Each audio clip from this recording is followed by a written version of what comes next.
Et sur le front, justement, on y vient. Dans la nuit, de nouvelles frappes israéliennes ont donc touché l'Iran, Téhéran, plus précisément ailleurs dans le Golfe. Le Koweït, de son côté, a fait état ces dernières heures de nouvelles attaques de drones et de missiles. Poursuit donc des opérations militaires de part et d'autre, 3 semaines après le début de cette guerre au Moyen-Orient. Siavosh Ghazi, bonjour.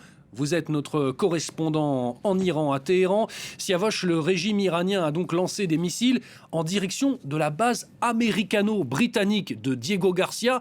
Elle est très loin de l'Iran, c'est dans l'océan Indien et c'est inédit, Siavosh. C'est la première fois que le régime lance des missiles aussi loin.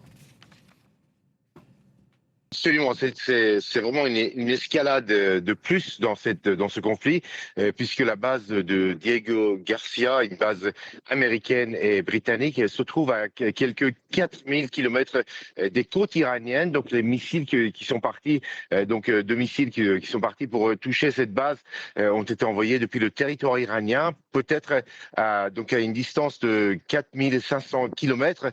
Jusque-là, les Iraniens affirmaient que la portée de leurs missiles était maintenue à 2000 kilomètres et c'est la première fois que des cibles américaines et britanniques sont visées à plus de 4500 kilomètres du territoire iranien. Ce qui veut dire que l'Iran passe au stade supérieur. L'Iran n'a plus de limite dans la portée de ces missiles. Des missiles qui peuvent par exemple atteindre tout le territoire des pays européens également, puisque 4500 kilomètres, c'est vraiment des missiles peuvent être lancés jusqu'en France.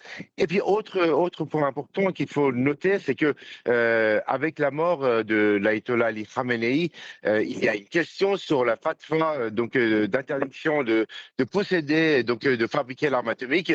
Normalement, pour que cette fatwa soit toujours suivie, il faudrait que le l'approuve et ça sera un moment important. Pour l'instant, ça n'a pas été le cas, ce qui veut dire que pour l'instant, la fatwa contre l'arme atomique n'est plus d'actualité et donc l'Iran a les mains libres pour fabriquer une arme atomique. Siavosh, dans le même temps, je le disais avant votre intervention, il y a eu des frappes très intenses israéliennes qui ont touché Téhéran cette nuit et aussi ce matin, hein. Oui, alors les frappes ont été centrées dans le quartier du sud de la capitale iranienne, mais aussi également, selon les médias iraniens, contre les installations nucléaires de Natanz, à environ 120 kilomètres à l'ouest de la capitale, près de la ville d'Ispahan, qui ont été frappées de nouveau.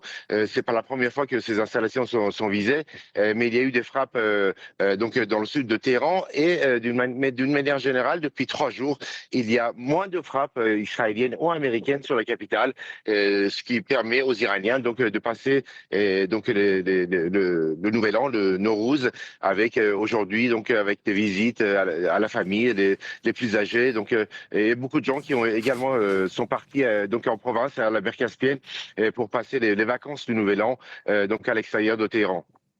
Siavosh Ghazi depuis Téhéran. Merci beaucoup Siavosh pour vos explications.